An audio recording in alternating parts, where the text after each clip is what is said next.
Okay, picture this. Your entire world is on fire. You're this tiny nation, right? And you're caught in the grip of the Roman Empire. We're talking the undisputed superpower of the ancient world. This isn't just some boring history lesson. It's a real deal, high-stakes story about surviving against, impossible odds. So let's dive in and see how they pulled it off. And that really is the central question here. How do you do it? It's not just about surviving armies and emperors. It's about something deeper. Surviving the complete erasure of your culture, your identity, your very name from the map. How do you keep from just disappearing? So, where does this whole story kick off? Well, it starts with a new king. But here's the catch. This wasn't a king the people chose. Oh no. This was a king handpicked by Rome, basically to act as a puppet and keep the rebellious province of Judea on a tight leash. You can kind of see how things went downhill on this timeline. What started out as a friendly partnership, an alliance even, back in 139 BCE between the Maccabees and Rome, it just completely soured. By 36 BCE, this Roman client king, a guy named Herod, just brutally seizes power. And I mean brutally. He kills off the last of the Jewish royal family.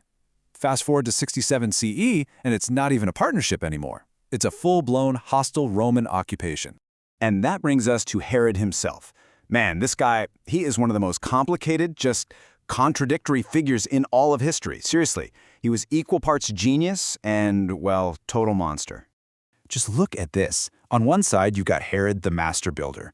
In 19 BCE, he starts this renovation of the Second Temple that was so incredible, so magnificent, it became one of the wonders of the ancient world. But then, on the other side, you have Herod the murderous madman.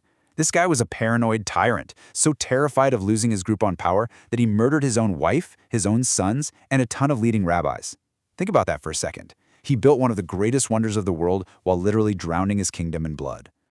Rabbi Ken Spiro really nailed it with this quote. He said, Herod was a madman who murdered his own family and many rabbis, but also the greatest builder in Jewish history. He was a creator and a destroyer, a builder and a butcher.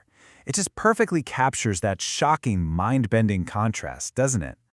Okay, so while all this political chaos and violence is swirling around, something else was being built. But this wasn't made of stone and marble. It was being built with ideas and wisdom. This was the sage's blueprint for survival. See, Herod's kingdom, it was all physical. It looked amazing for sure, but it was also super fragile because it was built on terror and it was totally vulnerable to the next Roman legion that decided to march through.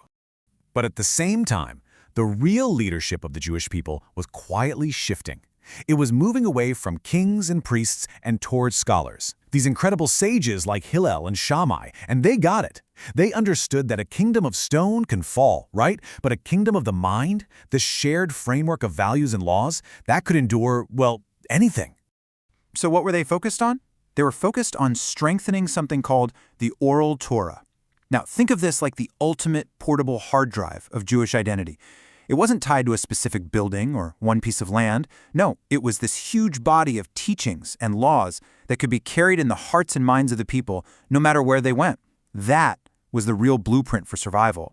But you have to remember, this quiet, intellectual revolution, it was all happening against a backdrop of crazy tension. The pressure from Rome was just becoming unbearable, and it was pushing the people of Judea towards a decision that, honestly, from the outside, looked like absolute suicide. And then, in the year 66 CE, it all just exploded. It was a total perfect storm. You had these crushing Roman taxes, you had Roman officials constantly disrespecting Jewish customs, and you had all this bitter infighting between the different Jewish groups themselves, and the final ingredient? This desperate belief that if they just stood up and fought back, God would step in and save them. It was truly a recipe for disaster. The Great Revolt, man, it was a brutal, bloody war, and it ended in the ultimate catastrophe. In the year 70 CE, Roman legions, led by the General Titus, they laid siege to Jerusalem. They destroyed the city, and they burned the Second Temple, that magnificent wonder Herod had built. The very spiritual heart of the nation, they burned it to the ground. The human cost was just staggering. We're talking an estimated 2 million Jewish men, women, and children killed during this revolt. That's a level of devastation it's just hard to even wrap your head around. And the date this happened, the 9th of Av on the Jewish calendar, it's chilling. Because it wasn't a coincidence. It was the exact same date that the first temple had been destroyed by the Babylonians centuries before. And so tragically, this date just kept showing up as a day of disaster in Jewish history. The fall of the Bar Kokhba revolt's last stand in 133 CE, even the expulsion of Jews from England in 1290. It's a day that's just steeped in this deep collective sorrow. So, a few decades later, after yet another failed revolt, the Romans basically decided that winning on the battlefield wasn't enough. They wanted to deliver a final, crushing blow. They set out to completely wipe the memory of the Jewish people from the land itself. And this wasn't just about changing a name on a map. When they renamed the land of Judea to Palestine, which comes from the Philistines, the ancient enemies of the Israelites, the Romans were trying to commit cultural genocide. The goal was simple: to sever the connection between the Jewish people and their ancestral homeland forever. So, let's recap. They destroyed the temple, they killed millions, they even renamed the land.